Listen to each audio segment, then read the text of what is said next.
A fixture of the ranking for most of the past decade, Switzerland is back in the top 10 of the most peaceful nations after 2 years on the sidelines.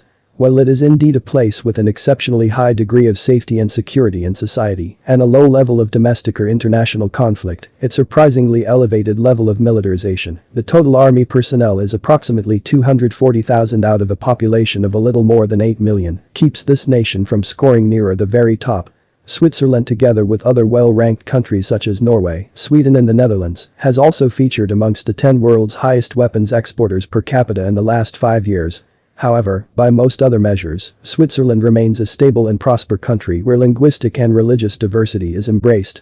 In third place in the United Nations Happiness Report, it also ranks above the average among OECD nations when it comes to objective well-being, income, health and education and environmental quality. Not everything, in all fairness, runs like clockwork. Swiss women have recently took to streets to protest against domestic violence and the wage gap.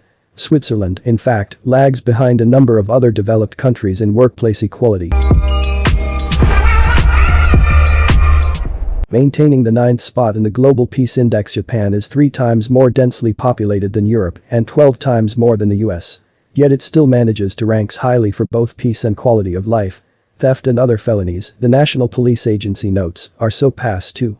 Over the past few years, the number of recorded crimes continued to decrease to historically low levels, a trend also reflected in the low incarceration rate, which in Japan has followed a downward trajectory starting from the 1950s. However, when it comes to neighboring countries' relations, shaky relationships with China and especially North Korea are often mentioned by the Japanese as reasons of concerns.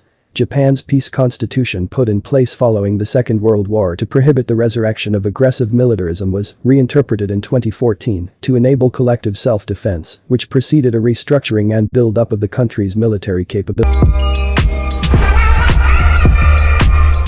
Up 2 spots from last year. Over the last decade, the Czech Republic has shown a sustained improvement in a great number of areas, ranging from political stability to personal security and international relations. According to the OECD, it also performs well in many measures of well-being, ranking above average in jobs and earnings, work-life balance and education and skills. Not only have 94% of adults aged 25 to 64 have completed upper secondary education, well above the average rate of 78% and the highest among the 34 industrialized member countries, but this small nation of 10.6 million can boast the lowest unemployment rate in the European Union at 2%, below what economists. While the Global Peace Index report shows an increasingly violent world, Singapore has become more peaceful. Way more peaceful. It advanced 13 places up from 21st place in 2018 and gained 1 more position in 2019, which has retained this year. What prompted this remarkable jump? The Institute for Economics and Peace points out that the largest improvements in the ranking are usually broadly based, while large deteriorations in peace are usually led by a few indicators. So while Singapore scored highly in the aspects of societal safety and security and low levels of domestic and international conflict, holding it back from the very top spots of the ranking is, similarly to Switzerland, the level of militarization, with red marks when it comes to armed services personnel, police forces and weapons import expenditure. The reason? Singapore depends on seaborne trade for its prosperity, so having the resources to ensure the smooth passage of vessels through the Strait of Malacca, the narrow stretch of water that Canada is the 6th safest out of 163 nations, a title it held also over the past 2 years. Spoiler, the top 7 countries in the ranking maintained the position they had last year.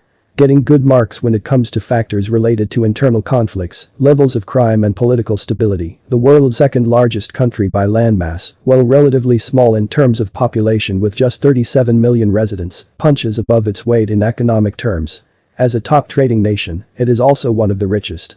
Add to the mix excellent job opportunities, good health facilities and effective